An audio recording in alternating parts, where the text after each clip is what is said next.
Welcome to RevItUp Bowling. My name is Jason Robarge. What we're going to be doing is a practice session. I bowled the Hojo Trios this last weekend. Tournaments are the best place to figure out what you need to work on. It's one of those things where you're going to be bowling probably more games than 3 games typically. You're going to be able to fall in and out of trends and be able to analyze your game in a longer format. I got 4 points for myself that I need to work on moving forward. I'm going to Phoenix here in 2 weeks or so. So I'm gonna be working on these things to get me prepped for that. The first thing that I struggle with is spares. I did miss 7 makeables, including washouts, over 20 games. It's not outrageous, but it does need to be cleaned up better. One of the themes I saw is I missed 2 10 pins. I did miss a few left side spares. The pattern we bowled on was broken path, 5-1, easy pattern. And I do get lazy and I'll hook up my left side spares, even some multi-pin spares. I need to get that corrected. I need to practice more on throwing straight at most or all spares. Take the lane, the pattern out of play. The bucket, empty buckets, I just hooked at them and I chopped them. When I'm working on that, it's gonna be working my angles. I know how to pick left side spares up straight. I have a house hack tendency and I'll just hook at everything. The 10 pin is the 10 pin. What I like to do if I'm warming up or even ending my practice, I always try to go out shooting that 10 pin, string 5 straight together. I am a business owner, so time is somewhat limited for me. Practice like this needs to be efficient and effective. And I'm practicing roughly 2, maybe 3 times a week. Throwing straight on the left side is the most uncomfortable part of my spare game. It's definitely something that I need to work on more. When I do work on this, starting with the 7 pin and moving across that left side, trying to figure out what I need to do to just be more consistent, if it's a field thing, if it's a visual thing, and then just pay attention to any tendencies. My tendency on the left side spare is to leak it right because my body position naturally is pretty open. The second thing that I wanted to go over, my angles going through the pocket. I've always been accustomed to looking at the arrows, to the break point, to the pocket. What I found talking with other people that have gone to programs like Bowl U, what we need to start is how the ball gets through the pin and then bring it back to the foul line to me. The reason that I've adopted this style is I don't care what the ball does going to the pins. I just care about the ball hitting the pocket and going through the pins properly. If I can get that angle down, I can free myself up to not try to hit, one board at a time. The way I'll be doing that is more so just visualization. I was really good about visualizing this weekend and I feel like it helped quite a bit. Once you step foot on the approach, most of your thinking should be done, should be action at that point. I would draw a line, back from the pocket, roughly through my break point at distance I needed, and then bring it back to me.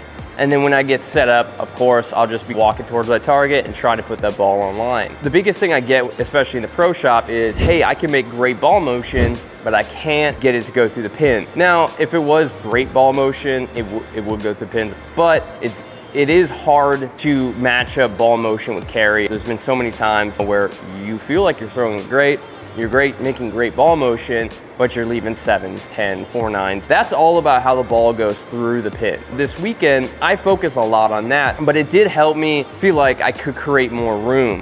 Just making sure that ball goes through the pins, at the proper angle, going through the 8, 9. I would just really try to concentrate on the pins back through the break area and back towards me.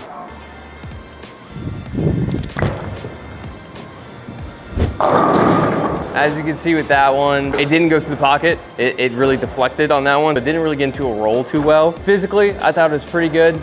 Maybe a little flat off the hand, teeny bit. But what we're gonna do, just get the ball slowed down and get that entry angle a little steeper. This is the best execution, but I know I'm in the right place because even though that wasn't the best, I was still able to throw the pins pretty much left to right, which is what we want. And it had enough drive to have that pin action. I'm gonna go ahead and do one more. I'm gonna try to split the 8, 9 on this one. I always like playing around too with practicing like a higher flush shot, practicing a shallower shot. Sometimes certain bowling alleys just prefer one or the other, just how the way the racks are. This one I want dead flush though.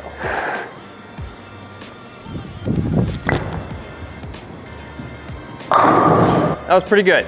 The ball went through the pins. It did take the 9 pin straight back and didn't completely split the 8, 9, but I'll take that ball motion all day. The third thing I want to work on is release and consistency. I am heavy-handed, I do put a decent amount on the ball, but I do feel like I miss it sometimes. Just miss it right on that flat spot, and my tendency is shoot it right and get up the back of it. I know this mostly about my game, is when I get to the top of the swing, I'll try to pull down from the top, and what that does, it ruins the flat spot. I just can't hit it, it shortens it up, and I'll miss it off my hand. And this weekend, and here recently in the last couple months especially, is miss it off my hand and come up the back of it, which isn't great for that specific ball motion I'm trying to make. But to mitigate that is just some simple no steps. All I'm gonna be looking for here is not pulling down, just letting the ball drop. It's almost like letting it float.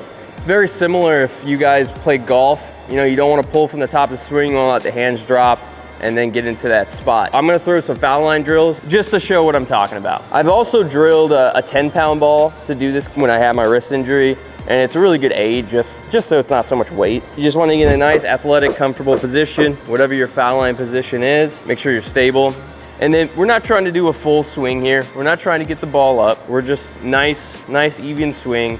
And what this is gonna teach me is to not pull down on the ball. It's gonna let me just drop it into the swing, and then I can do all my motion, you know, next to me / in front of me to get the ball projected down the lane.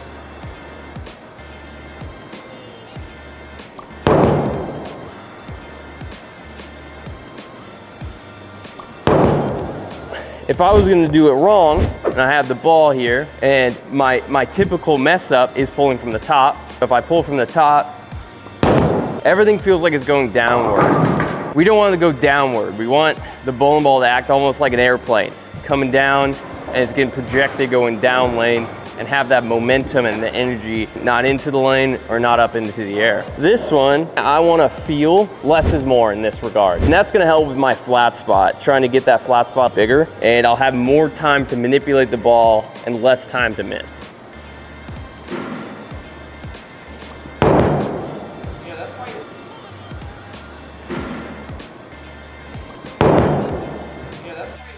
That's what I'm gonna be working on in the next 2 weeks or so on preparation for Phoenix to just get a little more consistent. The tournament this weekend, placed second in singles, did pretty well. Like as a team, new team, we struggled Saturday, but we had a ton of fun Sunday. I averaged about a 225 for 20 games. I give myself a solid A-, but the things that really kept me from taking it to, you know, another 230 or 235 was the inconsistencies of my hand. Bears, yes, I missed 7, including 2 washouts, but it's not the worst thing in the world, but it's definitely something that can get cleaned up. There's one other thing that kept me from scoring a little higher this weekend, and that was ball choice. And when I say ball choice, it's more keeping on top of the transition as we move paired. Not every lane is built the same.